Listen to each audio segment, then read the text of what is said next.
ఇంకో ముచ్చట రాజనా, అన్న ఈ కేసీరావు నువ్వు ఇద్దరు జైల్లో పోయిరట. అప్పుడు కేసీరావుకు గడ్డం గాంభీర్యము లెస్స పెరిగిందట, గడ్డం పెరిగిందట జైల్లోనే. మరి ఎందుకు పోవాల్సి వచ్చిందే మీరు ఇద్దరు జైలుకు?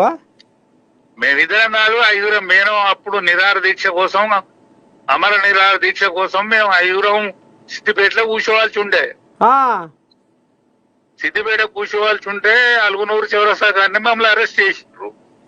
ఓహో, కరీంనగర్ అలుగునూరు చౌరస్తా కాడ మమ్మల్ని అరెస్ట్ చేసి పట్టకపోయారు, ఖమ్మం అనగా పట్టకపోయారు. ఖమ్మం జైల్లో వారేసింది మమ్మల్ని. ఖమ్మం జైల్లో వారేస్తే మేము అందరం ఇక్కడ తిన్నాం, కానీ కేసీఆర్ మాత్రం ఒక నీళ్లు తప్ప ఏం ముట్టుకోలేదు. అమ్మా, నీళ్లు పట్టడం తప్ప నేనే ముట్టుకోలే. నేనే గ్లూకోసు నిమ్మకాయలు తెప్పించిన, ఉపాయం చేసి. నేను ఉపాయం చేస్తా కదా. అయితే పోలీసు వాళ్ళని పట్టుకొని, జైలర్ను పట్టుకొని మెల్లగా గ్లూకోజ్ నిమ్మకాయలు తెప్పితే, రాగనా నేను చచ్చినా మంచిదే అమ్మో, కానీ నేను ముట్టుకోను కాక ముట్టుకోను. ఎప్పుడు ఇది? అరే మేము ఖమ్మం అమర నిరాహార దీక్ష కోసం. ఏ సంవత్సరమే?